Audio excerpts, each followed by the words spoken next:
A warm welcome. You're tuned in to Eye on Africa. I'm Rochelle Ferguson-Biahi. These are the top stories on the continent. A UN resolution calls for an investigation into killings and other abuses in DR Congo's Kasai region. The Congolese justice system will head up the inquiry, a move which the US has called concerning. In Uganda, international donors pledge millions of dollars to help the growing number of South Sudanese people seeking refuge in the country. The UN has praised the Ugandan government for what it calls extraordinary generosity. And in Senegal, forget pen and paper to do your accounting. More and more businesses are turning to apps to boost productivity. The Weeby app does away with reams of paperwork and saves time. But first to our top story. The UN Human Rights Council has adopted by consensus a resolution calling for an inquiry into killings and abuses in DR Congo's Kasai region. Well, 42 mass graves have been uncovered in the Kasais, with 2 UN experts found dead there.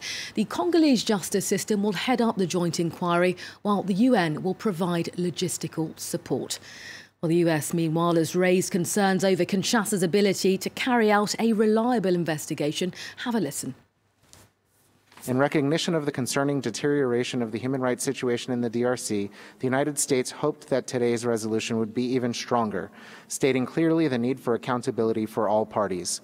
Still, we are pleased that all Council members have been able to reach a consensus on the resolution at hand. The government of the Democratic Republic of Congo reiterates its willingness to pursue its collaboration with the United Nations, and it accepts to welcome on its soil a team of United Nations investigators coming to support the Congolese courts for the purpose of shedding light on the atrocities of the Kasai. At the Ugandan capital, Kampala, donors have been pledging millions of dollars this Friday to help the increasing number of South Sudanese people seeking refuge in the country. Well, the summit, titled Refugee Solidarity, comes a day after the UN Secretary-General visited the second largest refugee camp in the region. While there, Antonio Guterres praised what he called the extraordinary generosity of Ugandan people. Shirley Sitbourne has this report. $358 million in donations. That's far from enough for Uganda. The country needs $2 billion every year to fund its refugee program. $8 billion in the next 4 years. Even the plea from the chief of the UN failed to convince donors. I have seen the Uganda borders open. I have seen the doors of the Uganda people open. I've seen the hearts of the Uganda people open. But not all doors are open in the world. Not all refugees are accepted. Some are rejected. And sometimes the country is much richer than Uganda. Uganda has welcomed 950,000 refugees from its neighbor South Sudan alone. In the past year, the number of people who have fled the war-torn country was higher than the number of those who have crossed the central Mediterranean. Most were settled in this northwestern region, which Antonio Guterres visited Thursday. The Mvepi camp was empty 4 months ago. Now it's as big as a town. And the refugees who live here have rights rarely seen in camps anywhere across the world. They can work, travel, be treated in hospitals, live in homes. They even have schools. Uganda provides a model response because it's not just the humanitarian assistance that you see here at the reception center, but also the longer-term investments that are made, giving land to refugees, involving local communities, meeting the needs of local communities together with those of the refugees. The UN insists, though, that taking in refugees isn't enough to solve the crisis. Its Secretary General says that pushing and helping South Sudan leaders to stop the fighting is the only way to bring back hope. Well, let's bring you some other news making headlines on the continent. Tanzania's President John Magufuli's come under fire from women's rights groups after saying students who get pregnant shouldn't be allowed back to school after giving birth. An online petition has gathered more than 300 signatures calling for Magufuli to retract his statement and a legal structure allowing students to continue their studies even after giving birth. A recent Human Rights Watch report accuses Tanzanian officials of carrying out pregnancy tests in order to expel pregnant students.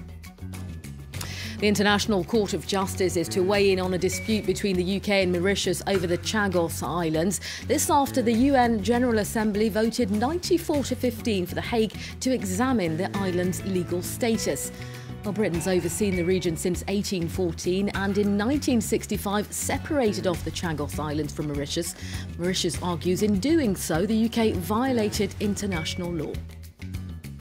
And Botswana's announced 3 days of national mourning following the death of the former president Ketumile Misuru, who led the country from 1980 to 1998. Sir Missouri was the country's second post-independence leader and was known as the architect of Botswana's stability. The 91-year-old died peacefully and surrounded by family members at a hospital. He'd been critically ill. While most traders in West Africa still rely on pen and paper to do their accounting, some businesses are turning to apps to boost their productivity. Well, for just a few dollars, startups are now offering accounting software that's compatible with basic tablet computers. The Weeby app, which was created in Senegal, makes mountings of paperwork a thing of the past. At this health food delivery company in Dakar, it's accounts time for Maria Messietou Diagne. It used to involve piles of paperwork, but now that's been replaced by Weeby, an accounting app created in Senegal that does it all digitally. To process the bills, we used to use a ledger. It took a lot of time. We used a lot of paper and everything, and it was expensive too. But since we started to use this tablet, our work has become easier.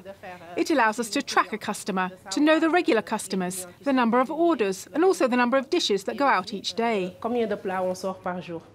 Most traders in West Africa still rely on pen and paper, but digital technology is gaining ground. Although just 40 users so far are using Weeby, around 300 in the Dakar area have shown an interest. The app can be downloaded for a few dollars, or bought preloaded on a tablet for $200, with a mini printer included too. It's like a robot that allows you to analyse and save your sales figures in real time. Similar apps have also taken off, like Somtu, which only uses images and no text.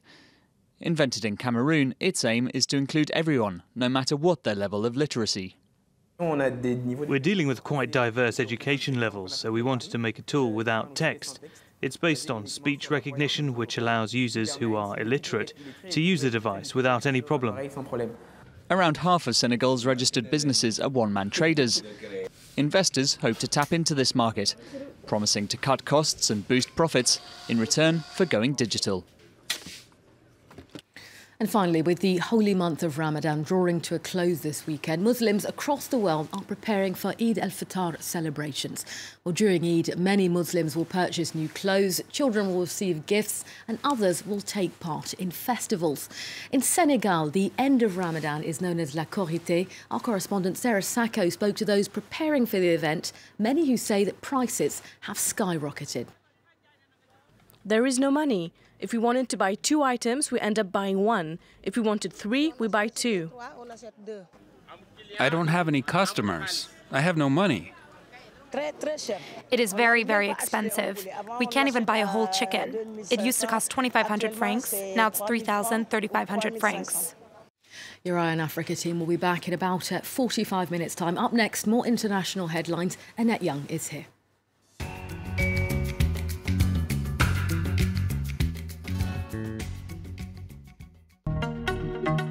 Down to Earth, presented by Shona Bhattacharya. Centralized energy is the old world. You have the option when you're getting rid of something to do it responsibly. Saving the ocean is also saving humankind. In this new season of Down to Earth, join us as we go to the heart of environmental issues shaping our lives and delve deeper into what's at stake for our planet. Down to Earth on France 24 and France24.com.